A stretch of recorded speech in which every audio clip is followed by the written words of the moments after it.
Okay, so welcome to Pushing Beyond the Obvious. I'm your host Mukesh, and I'm super excited today to host Lisa. Um, if you've been following my blog, a few months back when it was Women's Day, I had listed down 25 women from whom I have learned a lot, and Lisa was on that list as well.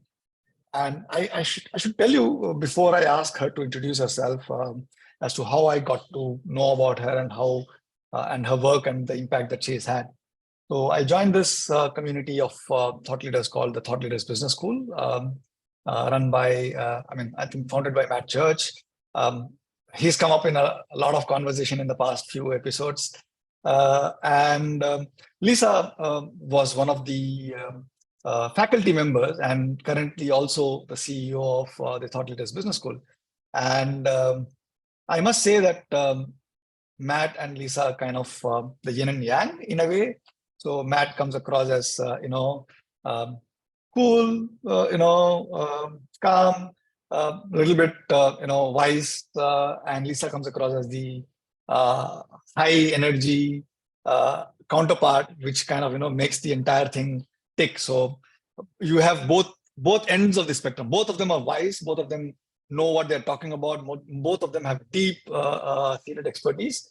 But the approach that they take and the way they come across when they talk, when they present, when they share their experiences, very very different. And that also kind of makes the entire experience of being part of the community that much more deeper for every one of us, because we get two very different perspectives and two very different levels of energy, if I may say so. So just that context, and maybe, Lisa, if I can ask you to introduce yourself, the body of work that you do, because I'm pretty sure that my audience has not come across you yet. Yeah, beautiful. Thank you. I love the comment about the yin and yang of Matt and I, because we're kind of so the same and so different all at the same time. And it does work. I think having different energies is really important in leadership, actually. We can talk more about that. But yeah, thank you for that lovely introduction. So I've spent the last 25 years working as an energy expert. I lost all my energy. I had an adrenal collapse when I was 26, and I literally lost all my energy. So I kind of had to start again. And I've spent lots of time learning about my own energy and then really becoming aware of other people's energy, like where they get their energy from, how it makes a massive impact on what you do, especially if you're leading a business or a team. I think it's incredibly important. And I literally couldn't move. So I kind of had to start from the ground up and go, right, where do I get my energy from? What gives me energy? What messes with my energy? What do I need to get rid of?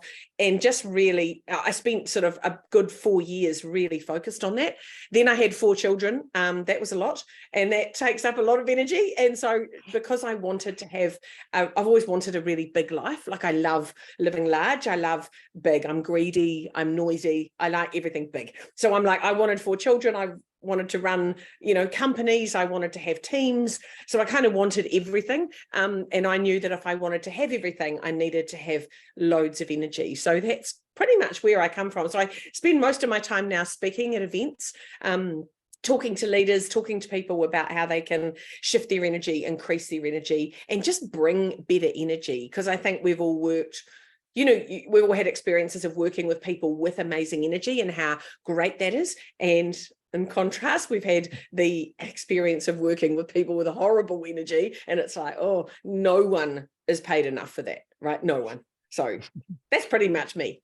Yeah, yeah. I think as leaders, one of the thing that a lot of us do not focus as much as we need to is this aspect of energy, and more about also understanding where our energy comes from. You've said this now a couple of times already. The source of energy is so important. For some, it may come by resting. For some, it may come by interacting with others. For some, it may be all about reading various ways. So maybe before we kind of start having that conversation, can you tell us why it is important to manage our own energy as leaders, and what are some of the things that you have done, which or you've seen others do, which actually, gives the leaders the energy that they need? Yeah, well, look, I think your energy is everything. It's literally all you've got. So if you've ever lost your energy or you haven't had any energy, if you've ever witnessed a dead body, you will know what I'm talking about. There is no energy. There is no life force, right? So your energy is literally your life force. And while we're alive, we have energy. And I believe it's our job to manage that energy. So if you've got energy, i.e. if you are alive, then you have a job to do. And managing your energy, I think, is all that matters. I think it's more important than managing your time. I think if you have good energy, you will have time, right? If you have good energy, you will have good rapport with people because you will have an awareness. So for me, energy is actually all about awareness. Everything comes down to having an awareness of, how is my energy? How am I feeling today? What can I do? What lifts my energy? What reduces my energy? And we all have, like, I'm a raving extrovert, as I'm sure you've noticed, and people energize me. So if I've got low energy, the greatest thing I can do is walk into a room full of people. Lucky for me, that's my job. I walk into a conference room full of 500 people. I am happy as a lamb. I could not be happier. So that really lifts my energy. So if you're an introvert and people squash your energy, walking into a conference room of 500 people would be awful. Be like walking on a bed of nails, right? So knowing yourself, I think, is a really good first start. Having some awareness on what gives you energy and what detracts. I think that's pretty much everything. Knowing your own energy, then also knowing what energy you respond to. Do you respond? Like, I can't do boring people. Boring people just make me itch. I get so bored, and I don't do small talk. So I like to go deep fast with people, and small talk bores me, and my energy, I can feel it just going like the minute people start talking about the price of petrol or some sports game on the weekend, I'm like, I've got to go. I have to go. I can't do it, So I know that about myself. So I just need to keep away from people who have those kind of conversations because I'm not really good at them. Yeah. So one of the things that I've been thinking a lot deeply about from a leadership point of view is also a model of leadership, which I think is super important for the era that we are going into, which is unconventional, which is changing too fast. And in that time period where things are changing too fast, you're not very clear in terms of where you're going. The amount of self-awareness is so important.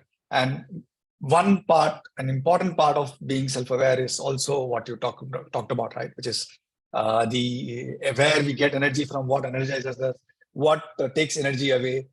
And I know that there has been a lot of conversations of late in the zeitgeist that managing time is old school. Managing energy is what actually counts now. And you spoke about that as well. And one of the things that I also like about your approach to life, Lisa, is this unapologetic acceptance of who you are, right? So you want to live life big, you want everything. And that comes across in your energy as well, because what you want actually shows up as your energy saying that, no, I want it all. And that energy comes with I it. think it's really important to know what you want, right? And a lot of people don't know what they want in life. They also don't know how they want to be. How do you, especially if you're a leader, what sort of a leader do you want to be? And I think in knowing your leadership style, knowing what you like, and being really straight up with people. I always find people respond really well to that. And if you come in to a leadership role, like when I took over as CEO at Thought Leaders, Peter Cook was the CEO before me, and Pete's a really good friend of mine, and he could not be more different than me. Like, Pete is so calm, and so he's so calm, so deep, and he says very little. He's the king of the pause. So you can imagine for the team, going from him to me was like, what? Like, they didn't know. I would turn up in meetings and be like, blah, blah, blah, whereas Pete would just sit there and let them all speak. So it was such a different experience. And so for me to be able to go in and go, okay, cool, I'm not Pete. I'm never going to be Pete. I'm Lisa, this is how I roll, this is what I enjoy, this is what I'm obsessed with, this is what will really excite me. If you want to sort of connect with me, this is how. If you want to piss me off, this is how. Because I think knowing what you respond to is really important. And if you're leading a team, it's really unfair if they don't know how to get the best out of you. So if I say to them, I need, some leaders are some humans are very big on time. They want to be on time, right? They love being on time. I don't even believe in time. I don't care if people are late. I don't care. If you're late, I assume you had something better to do, because I assume you're intelligent, and I assume that you, which sometimes assumptions don't work, but I assume that you had something on that was more important than being, in a meeting at exactly 10 a.m.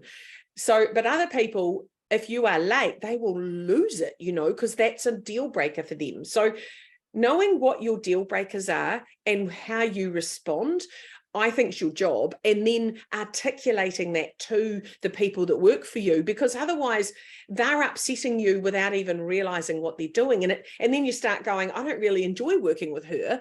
And you're like, but why is that? And it's like, just know the rules of the game. If I'm the leader, these are the rules of my game, and this is how I like to roll. And I also spend time getting to know how other people like to roll, because I think my job as a leader is to support people. It's not for them to run around doing everything for me, right? So I go, my job is to make your life better. How can I do that? And how can we make this company better? And what do you need from me?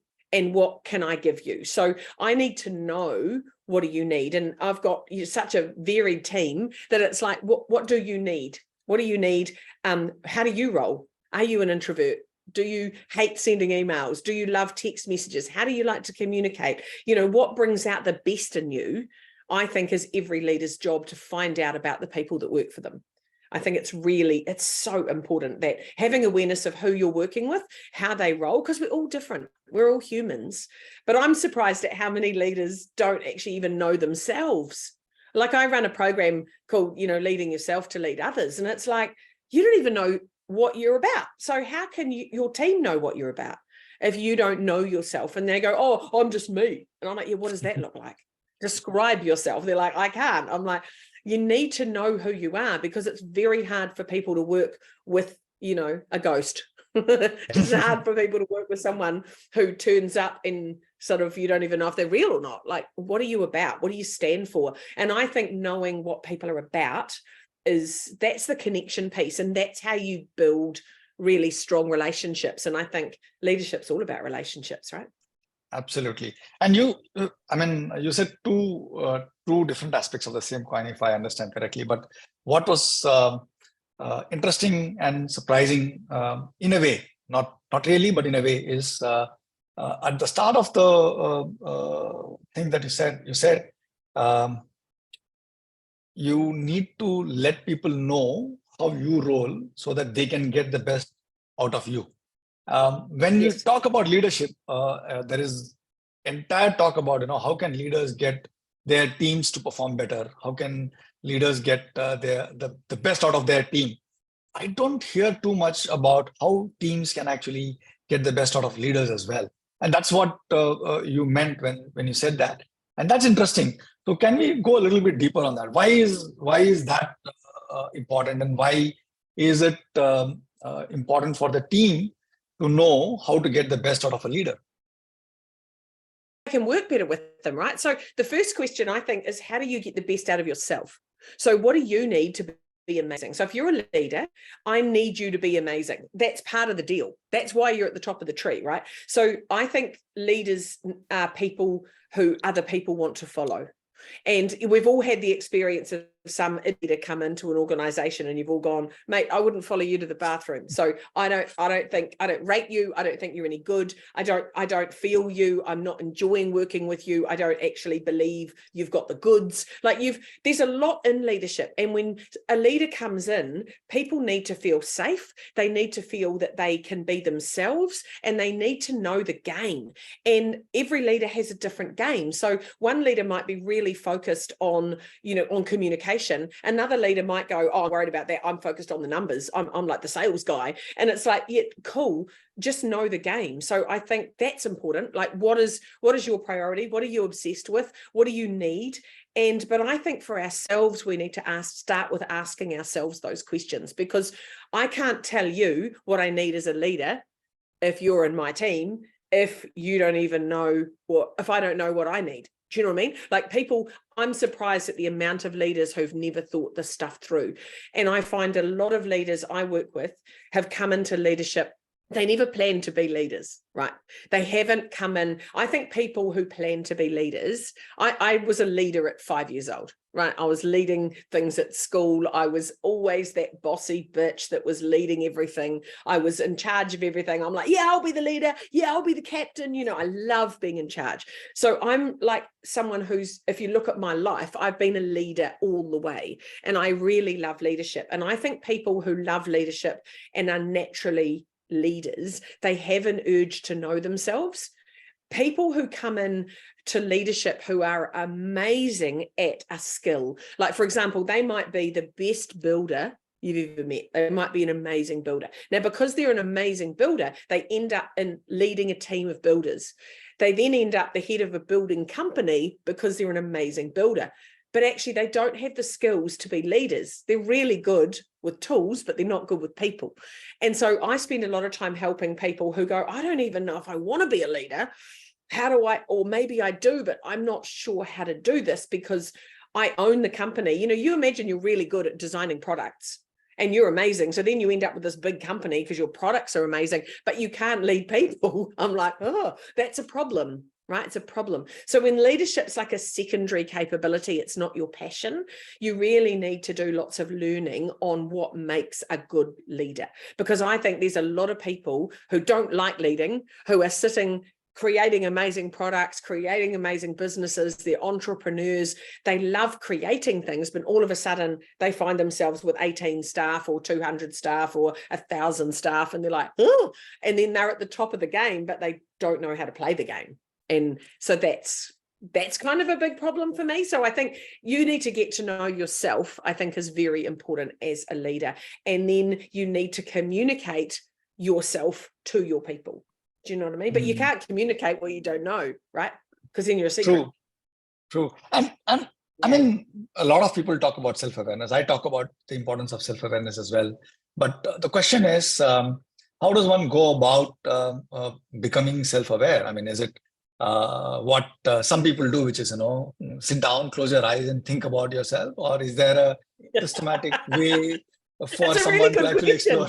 It's a really good question. I was reading a Harvard review recently about a study that was done on self-awareness. And I think 74% of people who responded said they were self-aware. And when they did a whole lot of testing, and I think 11% came back as actually self-aware. So I think people are self-obsessed. People like to talk about themselves, but do they even know that's what they're like? Do you know what I mean? So I take people through some work where, first of all, notice. So there's notice, nourish, navigate, and nurture. So I think the first step for me is notice. What are you like? Are you noisy? Are you the first person in a meeting to speak? Do you have to have the last word? Do you want to be right all the time? Like, just start to notice yourself. Sit back. And I like the idea of having that view where you're in your body and then you've also got a camera. Imagine you had a camera, like a drone above your head, and you're going, oh, why did you do that, Lisa? Why did you just talk over the top of Mukesh when he was speaking? That's kind of not the person you want to be. Like, having that high level understanding, for me, that's what awareness is. Awareness is up, and it's like, how are you being right now? Like, are you being, I'm sitting in meetings sometimes going, oh, I think I'm just being a bitch. I think I'm just being really grumpy and, and I'm like, and so I'm having this conversation with myself going, why are you being like that, Lisa? I'm like, probably because I didn't get enough sleep last night. Probably because my daughter annoyed me this morning at breakfast, and I'm still really angry about that argument I had with her. And I've brought that shitty energy into this meeting. That's not fair on the 5 people I'm sitting around a table with. Do you know what I mean? But if you don't have an awareness, or if you're not questioning yourself, like, why am I shitty? Why am I reacting like that? Why are you annoying me? Why am I not, it's like, what's going on? So just noticing yourself in situations. And I love self-questioning. I love journaling. I think really asking yourself good questions is kind of everything. Like I wrote I don't know if I've got one here. No, I haven't. I wrote a book called 100 here it is, 100 questions. 100 questions to self-awareness. And this book is just 100 questions to get to know yourself, because people can't answer simple questions. Like, what do you enjoy? What do you not enjoy? If you had $1 million, what would you spend it on? People don't ponder. They don't ponder stuff, and if you don't know yourself, it's very hard to lead yourself or to lead others. So noticing, I think, is everything. Like noticing what's going on. Just look and listen. Notice you, and then notice the way other people respond, right? Like notice, are people like bamboozled by you? Are people wanting more from you? Are people confused by you? Look at their faces when you're talking. Are they all like, like they don't understand? Are they scared? Are they like, oh, okay. And they want to ask more, but they're too scared to say, I don't know what you mean by that, because you're that leader that goes, what do you mean you don't know? And it's like, oh, okay, doesn't matter. Right. So there's all this interaction of people constantly. And I think, really noticing is the first thing. And then nourishing yourself, like growing yourself, developing yourself. So growing and sustaining you. And that has to happen, I think, physically, emotionally, mentally, spiritually. I think we need to grow ourselves. So how are you getting better? What are you doing to learn? And you and I met at Thought Leaders Business School. So both of us joined that program in an effort to grow ourselves, right? To develop ourselves. And we wanted to be more. We wanted to have more. So we signed up to a program to learn how to do that. And I think going on leadership programs, taking on some kind of self-development, leadership development, it's really, really important that you are constantly growing. I think it's a responsibility if you're leading people to be growing. I think, how do you like nourishing yourself? What are you inspired by? What lights you up? What do you do to feel inspired? Like I know some people go for a bike ride and they go, oh, I felt inspired. For me, it's a good book. Or is it a great podcast? Or what is it that really lights you up? And how often are you doing that? So being really intentional about nourishing your mind, your body, your spirit, like your body, like if you can't perform well if your body's uncomfortable. So if you're carrying too much weight or you're not eating the right foods, like I know for me, certain foods just dump my energy. So if you know that, like I know if I can't eat gluten or dairy, right? Haven't for 25 years, know that. And so I just don't, because it just doesn't give me the energy I need to bring. I find carbohydrates really dump my energy. I love carbohydrates. I would eat them 24 hours a day if I could. Some potatoes, I'm like, oh, all day, but it's not good for my energy. So I don't eat those things before I have a meeting or before I'm needing to be on stage or, so managing those things, I think really nourishing yourself in every aspect. Spiritually nourishing yourself, like what do you believe in? Do you have a daily spiritual practice? What are you connected to? Like where do you fit into the world? Where do you fit into the universe? What's your relationship to the universe? All of that stuff, so there's so much in all of these, like they're really big topics. So that's noted and nurture. And then I think navigation is the next one, which is so important as well, like planning and deciding. How do you have a meeting with yourself? I have a meeting with myself twice a week where I sit down and plan my week. I plan what I need to do. I make decisions, and I'm doing that not on the fly. I'm doing that in an organized fashion. So I'm taking myself out for coffee. I'm sitting down. I'm getting a plan. I'm going, right, what's the plan for the next 12 weeks, the next 12 days, the next 12 hours? What are those plans? And what do I need to decide? And then in those planning, you need to fit in time for nourishment. The amount of people that sign up for leadership programs or any self-development and then don't have time to do it. I'm like, that is dumb. That is really dumb, because you're going, oh, I've paid all this money. I've signed up. I have no time. I'm like, put that time in. Like your calendar needs to reflect your priorities. So planning's a big thing for me. I think I mean, I have to plan with 4 children and, you know, two companies I'm running. I have to plan all the time, and I'm very impulsive. So I have ADHD. I'm really impulsive. I have 2 time zones, which is now and not now. That's it. So right now, here with you. I don't have any idea what else is happening in the world other than I am with Mukesh right now. So that is all I'm focused on, which helps me. I love my ADHD brain because I'm able to really hyper focus and be very focused. I'm also able to be incredibly scattered and get absolutely nothing done. And so everything in my world needs to be now and not now. So as long as I know what I'm doing now, not now doesn't matter. But I need to plan, otherwise not now trips me up, and I miss planes and I forget things and I don't know what time I have to be places. I don't understand how long it takes to get places.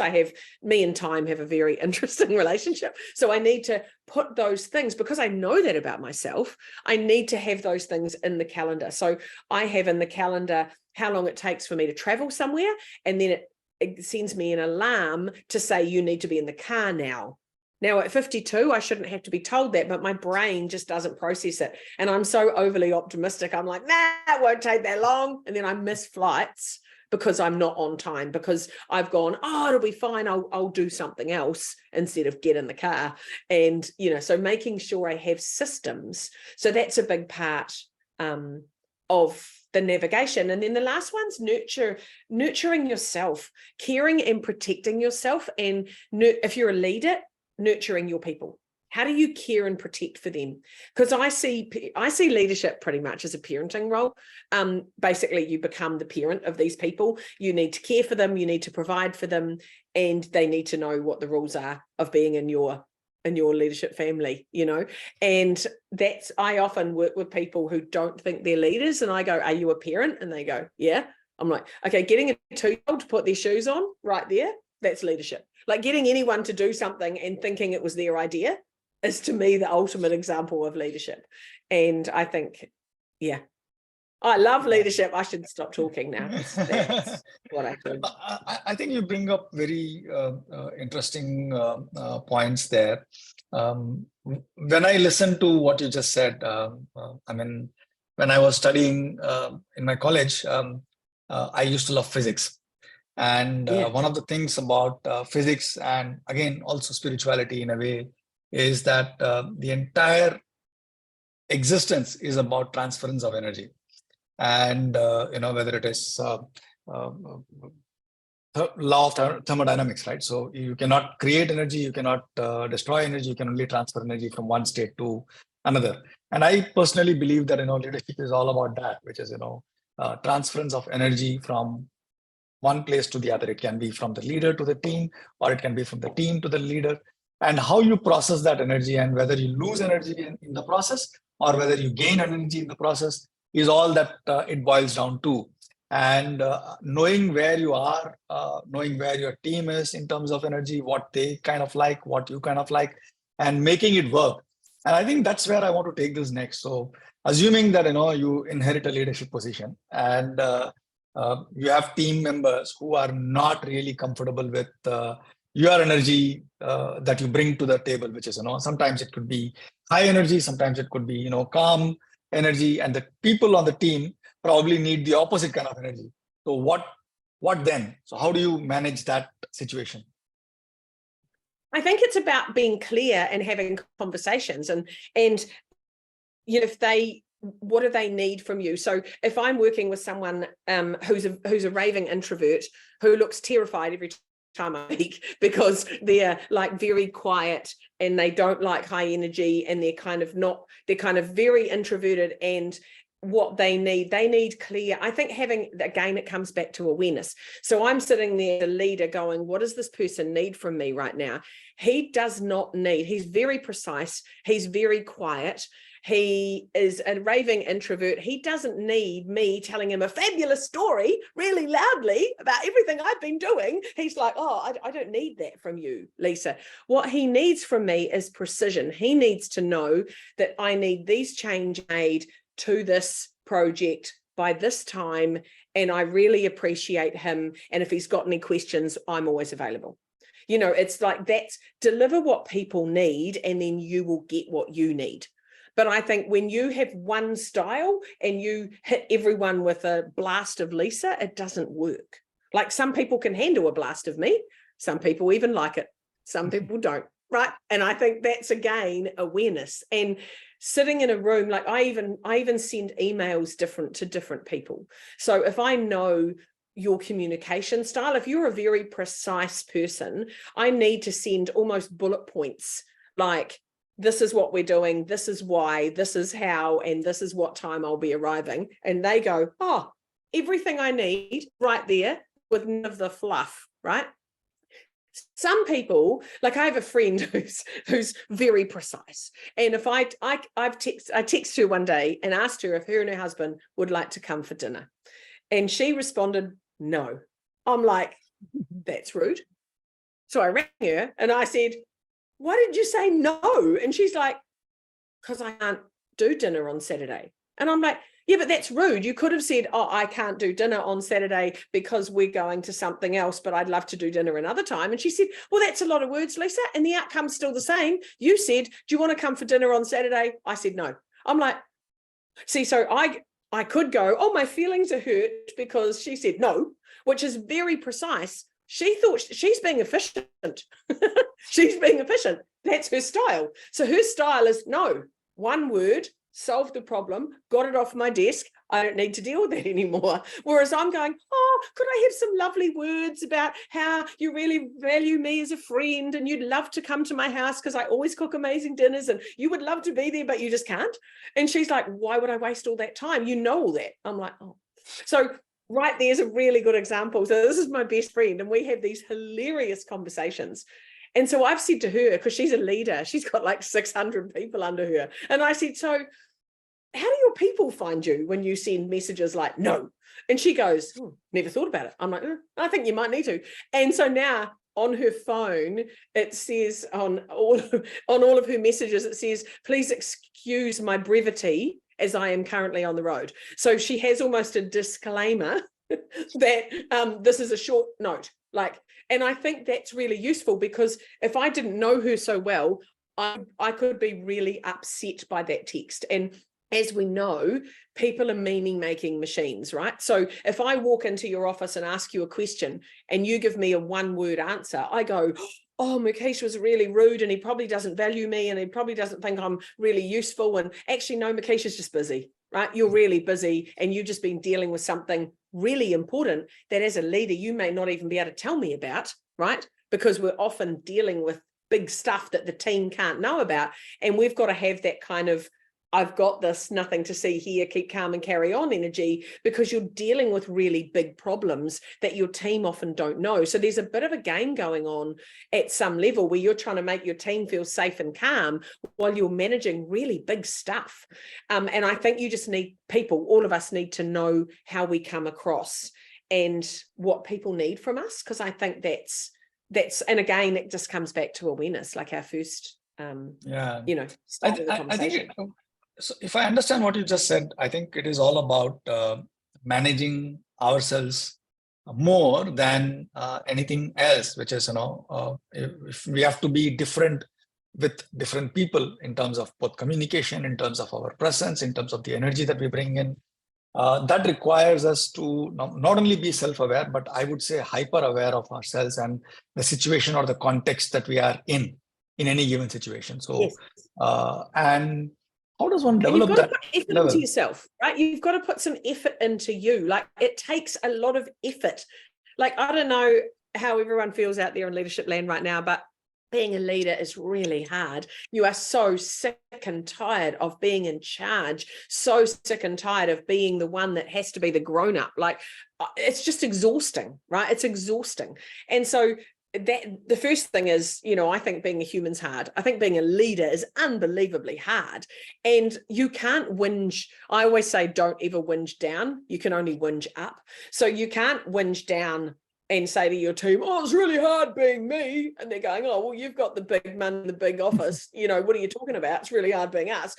And I'm like, that's why you need a community of like-minded people. You need other leaders you can chat to, people that understand you. You need support above you, and possibly a good mentor that you can lean on to debrief situations and actually go through and go, this is what happened. I'm really not sure what to do.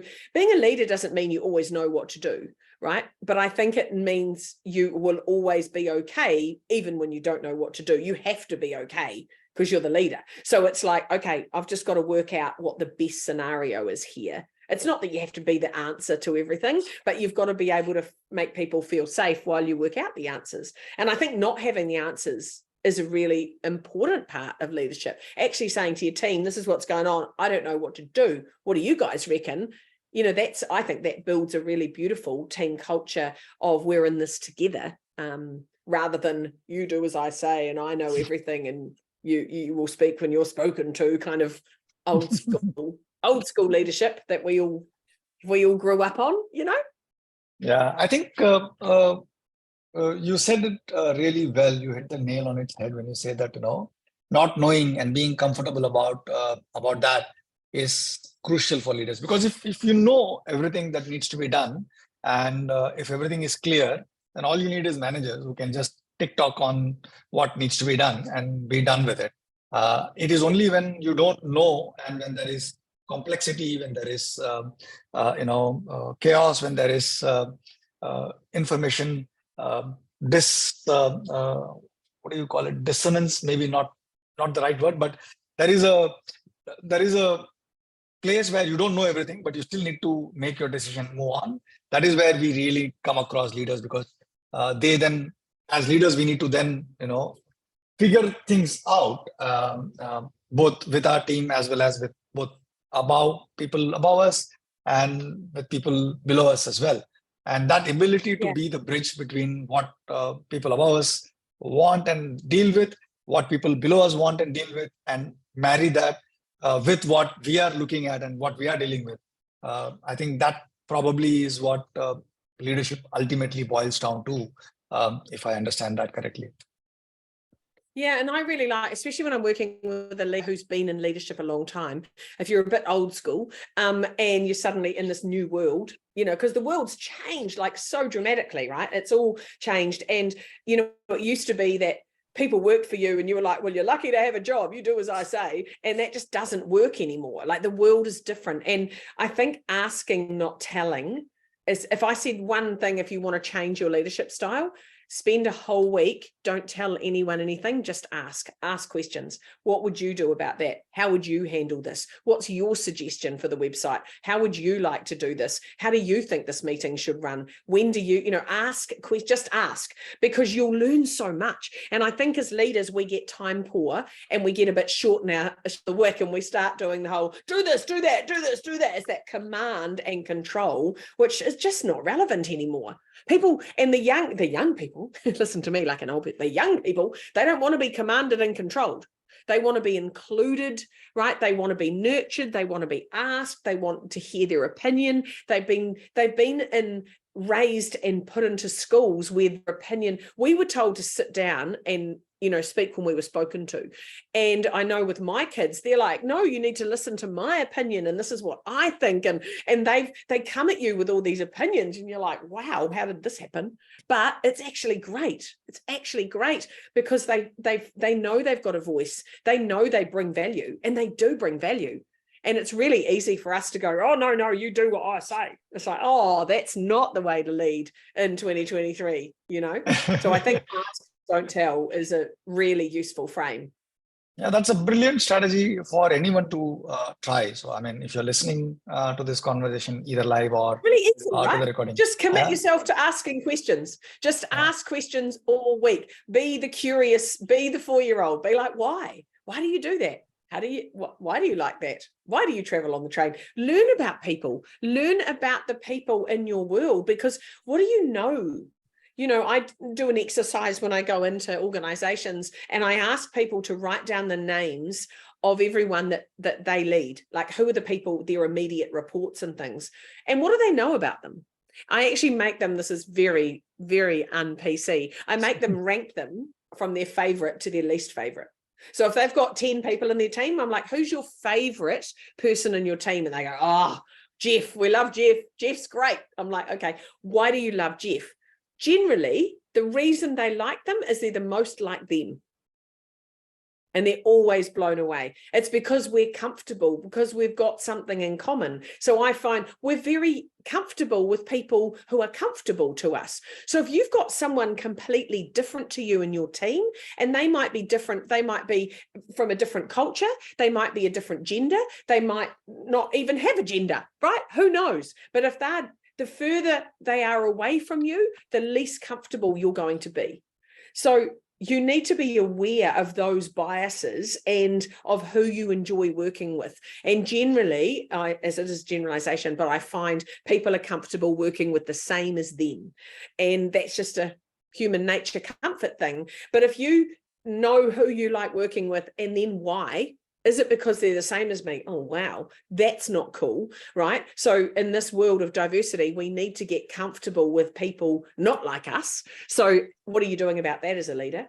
Then it's like, what do you know about these people? If you can't write down 3 things next to someone's name about them, what do they like to do in the weekend? What's their favorite thing in the world? Like if you go, oh, Margaret, she loves her cat. She's got 5 grandchildren and her favorite thing in the world is baking. I go, great. You can talk to Margaret about her grandchildren, her cat, or her baking. Even if you don't have a cat, you don't have grandchildren, and you can't bake, you've got some things that will instantly connect with Margaret because you know something about her. Now, if you don't know anything about her, how are you going to connect with her on a human-to-human level? You know, you've got nothing in common. So it's our job to find those connection points if you want to lead people, I think. Isn't that fundamental? I mean, I would assume that, again, this is just my assumption, that anyone worth their salt of, and is leading a team would by default know about them, unless you are just starting out of the team. And, otherwise, even if you have led a team, let's say maybe a few months, I would assume that they would know all of this stuff. Is my assumption wrong? And not in my experience, they don't. So they don't know. It's like, what is the biggest thing happening in your life right now? Do I know that as a leader? Because if I know that you've got something really big going on at home, you've got a really unwell elderly parent, or you've got you've recently left your relationship, or you've got a tricky child, or do people know this? What do they know about the people in their team? And I don't think we spend enough time on that. I don't think we ask. I don't think we spend enough time getting to know each other. We just work in roles, and we don't bring all of ourselves to work. We just turn up as the project manager. This is my project. I'm here to talk about the project. I'm like, yeah, but do you want to talk about the fact that your mother's at home dying, and actually you might need some space right now because this project isn't going to go well if your head is in a hospital, right? So it's like just knowing it used to be you didn't bring yourself to work. You turned up, you did your job, you didn't talk about yourself, and you went home, right? Now I think people want more. We're in a world of connection, and people are craving to know stuff. And I don't believe enough leaders know enough about their teams. I think they know something about some of the teams, but I think if they sat down, wrote a list and ranked them, who do they like the most? They'll find the people they like the most, or they get on with the most, they have the most in common with. And then what do they know about the others? And then what are they doing about that? Are you taking Margaret out for coffee and just going, what's going on? Tell me no. Be interested in your people, because when you're interested in your people, they'll be interested in you, which builds a tighter connection, right? Interesting. So you've already suggested 2 exercises for people to do. So the first one was for a week, don't tell anything, just ask questions. Second is list down all your direct reports and try to list who's your favorite to the least favorite and why. And also kind of, put in 3 things or 4 things maybe that you know about their personal life. So I think this is good homework for everyone listening in to this conversation at any point in time. So Lisa, we are what 8-9 minutes to the time that we have today, and there are a few questions that I typically ask all the guests that I have on the show. Because you mentioned this when you spoke about nurture and nurturing yourself. You also mentioned that for you a good book is what you really like. So maybe a follow-up question on that, a question that I ask everyone on the show. How do you continue to learn and stay up with what's happening around you? Oh, I spend a lot of time reading. So I read probably at least one book a week. I'm a ferocious reader. So I love reading and I love sort of developing my mind, like considering new concepts and things. I don't read any sort of fiction. I only read nonfiction. So I love reading anything really that is going to make me better, make me think differently, change the way I view something, learn about someone. I love documentaries. I love movies. I'm constantly being inspired with inputs. And I think knowing what your inputs are, you can't be inspired if you haven't. When was the last time you went to a movie or watched a documentary or went to a live show or read a book? Or, what are your inputs? I think inputs are really important. So inputs for me, and then having conversations with interesting people, being around good people, I think is everything. That's what I love about the Thought Leaders community. You never have a boring conversation with someone there because everyone's lit up, they're excited, they're passionate about what they do, and they've got something to offer a conversation. So for me, good people and good inputs is how I keep myself. Maybe if you can share with us 1, 2, or 3 books which have had significant impact on yourself,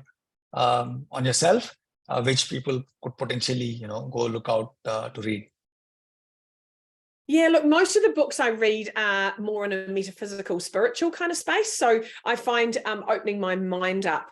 Neil Donald Walsh is one of my favorite authors. I've read all of his stuff. I love his work. He's a really interesting guy that wrote the book Conversations with God.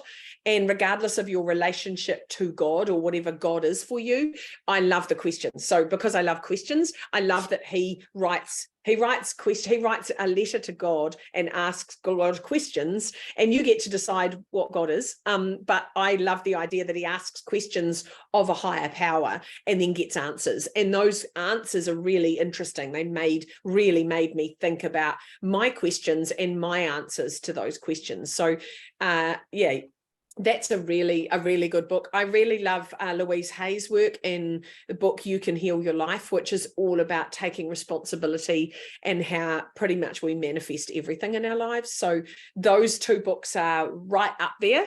Don Miguel Ruiz's The 4 Agreements I really like. If you're new to reading development stuff, The 4 Agreements is brilliant, because it's 4 very simple ways that you can be that will change your world. So The 4 Agreements, I think that's probably my and up there.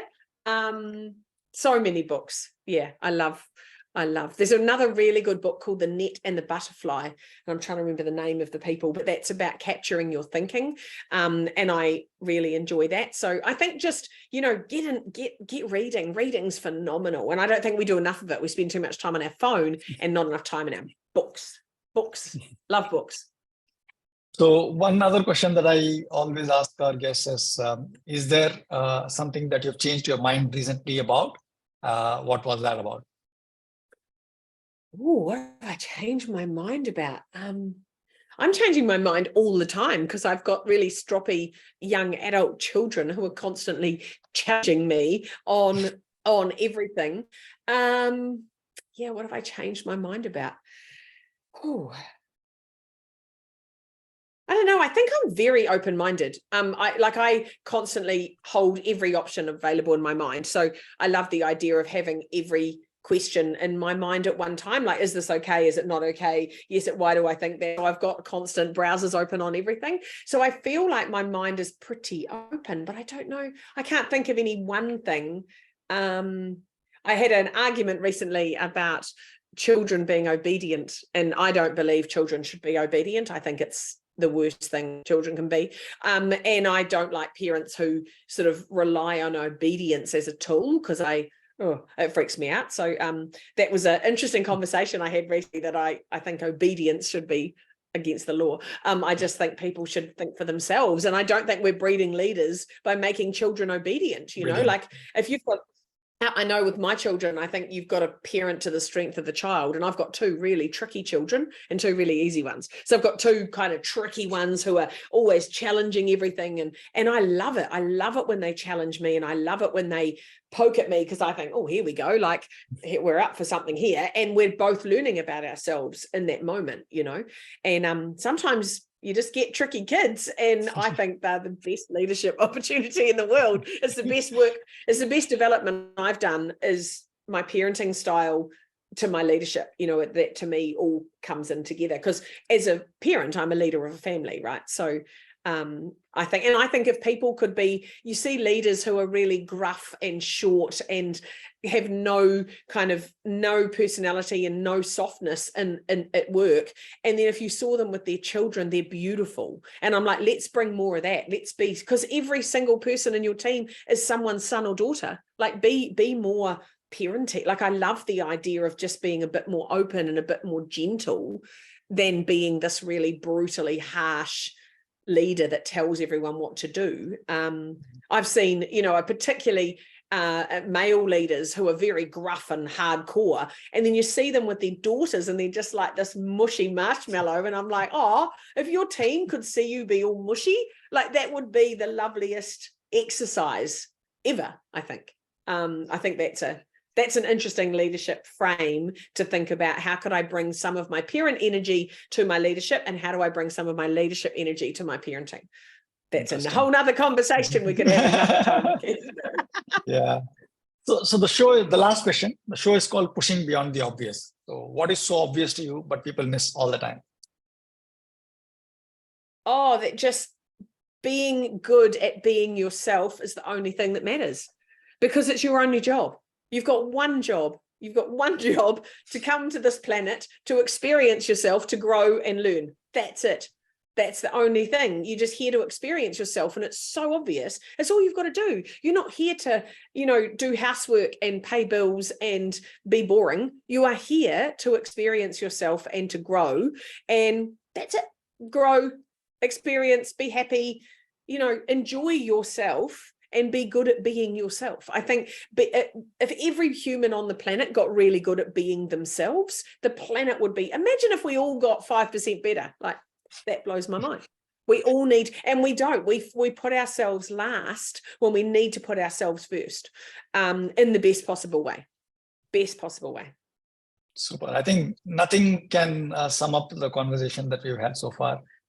Thank you so much, Lisa, for your time, for your energy, for all the great things that you do, leading all of us, both within the Thought Leadership Business School as well as outside, for all the brilliant insights that you bring to everyone that you touch. So thank you so much for being the best version of Lisa that you can be. Thank you. And thank you for having me. It's been lovely to chat.